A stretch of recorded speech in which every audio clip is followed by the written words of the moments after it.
Assalamualaikum warahmatullahi wabarakatuh. Ya, senang bisa berjumpa dengan kalian lagi ya. Jadi eh, kali ini Pak Guru akan menjelaskan beda. Yang sebelumnya Pak Guru menjelaskannya itu berada di depan kalian ya. Dan sekarang kita akan belajar melalui online atau nanti kalian bisa lihat video ini. Nanti kalian bisa memahami dari video ini. Nanti Pak Guru selanjutnya akan tampilkan slide-nya ya. Jadi sebelumnya apa kabar kalian? Semoga baik ya, baik selalu, sehat selalu, dan dijauhkan dari uh, segala wabah atau penyakit yang sedang menghantui kita semua ya. Jadi di sini anjuran pemerintah agar kita itu uh, dapat belajar di rumah dan bekerja di rumah dan beristirahat di rumah. Jangan sampai liburan ini itu bukan untuk ajang main-main atau kita berpergian ke luar kota yang nantinya itu akan membahayakan diri kita sendiri gitu ya. Jadi Pak Guru tidak akan berpanjang lebar di sini. Pak Guru ingin uh, masuk ke materi ya, langsung aja ya. Jadi kemarin kita sudah belajar tentang cara overhaul mesin yang ada di bengkel kita ya, atau overhaul 4 piston ya. Nah sekarang setelah kita sudah belajar tentang mesin, terus nanti selanjutnya kita akan belajar tentang uh, suatu komponen yang berguna sebagai uh, pendingin mesin. Pasti kalian udah tahu kan ya, karena kalian sebelum naik kelas 2 kan PKL ya, Pak Guru paham lah. Pasti kalian sudah pernah melihat atau seenggaknya itu memegang komponen yang berguna sebagai pendingin mesin. Apa namanya? Radiator. Ya betul, itu radiator. Jadi radiator ini adalah suatu komponen yang berguna sebagai pendingin mesin. Nah, di radiator ini nanti terdapat airnya ya, atau terdapat suatu cairan nanti. Nah, itu cairannya itu sering kita sebut dengan air air coolant. Nah, biasanya pada mobil-mobil dulu itu airnya itu biasa memakai air biasa atau air keran atau air sumur biasa. Tapi seiring berkembangannya waktu, jadi sekarang mobil-mobil yang sekarang ya sudah diperbarui itu memakai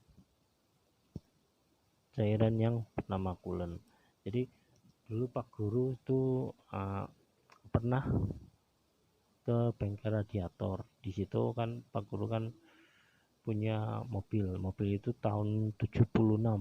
Nah, si tukang radiator ini itu merekomendasikan ke saya itu untuk memakai air air sumur biasa aja, jangan memakai air coolant.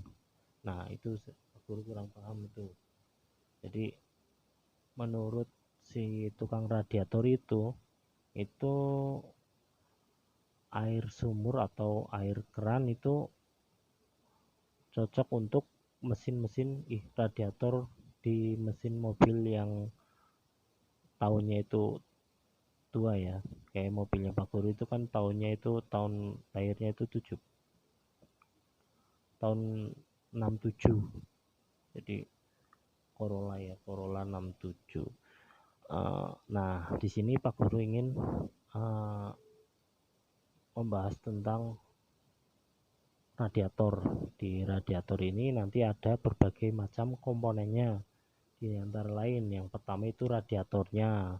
radiator, terus di atasnya itu terdapat tutup radiator. Tutup radiator itu fungsinya sebagai tutup ya, tutup radiator agar tidak keluar airnya.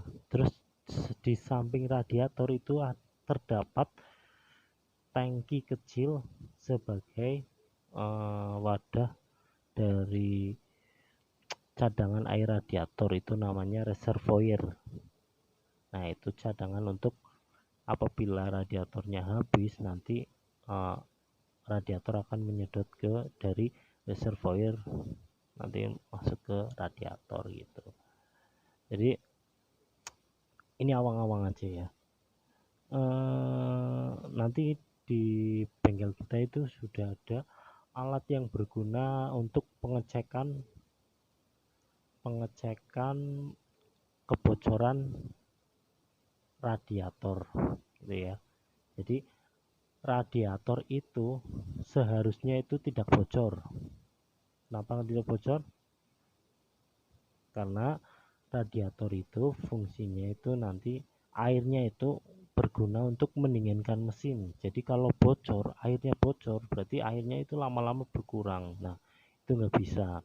Jadi airnya itu diusahakan itu bersirkulasi dari radiator masuk ke mesin, nanti masuk lagi ke radiator, dari radiator turun, nanti di belakangnya itu terdapat kipas. Nah, kipasnya itu untuk mendinginkan air tersebut.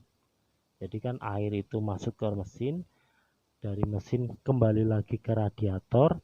Nah, dari radiator ini nanti airnya akan turun. Nah, pada saat airnya turun, nanti di belakangnya itu terdapat kipas untuk mendinginkan air tersebut. Jadi dalam keadaan panas nanti turun, nanti didinginkan oleh kipas, atau pada saat kita jalan kan kena angin juga, ini itu juga untuk pendinginan air tersebut. Jadi air tersebut nanti dingin lagi, yang enggak suhu normal lah ya, suhu normal, masuk ke mesin, ke situ lagi. Nah, itu bersirkulasi secara terus menerus. Betul. Di dashboard itu juga terdapat indikator yang menandakan panas atau tidaknya suatu air tersebut, karena panas air itu sama aja dengan panas mesin. Jadi indikator itu nanti itu kan di radiator terdapat termostat untuk mendeteksi panas dari air radiator. Nah, air radiatornya itu panas atau enggak, nanti sinyalnya itu akan dikirim ke dashboard mobil.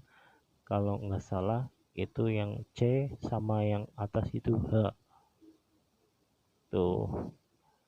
Di situ nanti, jadi saya ulangi lagi, panas air tersebut, panas air radiator sama saja dengan panas mesin ya.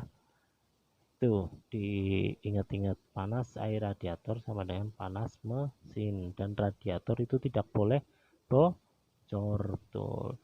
Jadi radiator itu diusahakan jangan sampai bocor. Terus juga radiator juga perlu diservis. Jadi servisnya itu dengan cara dibersihkan ke bengkel radiator, atau kalau enggak kita bisa mencoba dengan pakai air sabun dengan cara memakai stick besi, nanti dibersihin, dikorok, namanya itu dikorok. Nanti setiap lubang-lubangnya itu dikorok-korok sampai bersih. Nah, itu tata cara menservis radiator itu ya. Nanti di sini selanjutnya Pak Guru akan menampilkan suatu slide yang dibuat dari kakak kelas kalian kemarin kelas 3. Jadi Pak Guru punya salah satu PowerPoint ini ya. Jadi sebelum saya tutup, nanti kalian lihat dulu slide-nya ya, dipahami, Nanti setelah ini kalian memahami, kalian belajar, nanti Pak Guru akan bagi kuis ke kalian di kelas tetap di kelas di Google Class ya. Ya udah ya. Mungkin sekian dari Pak Guru. Assalamualaikum warahmatullahi wabarakatuh.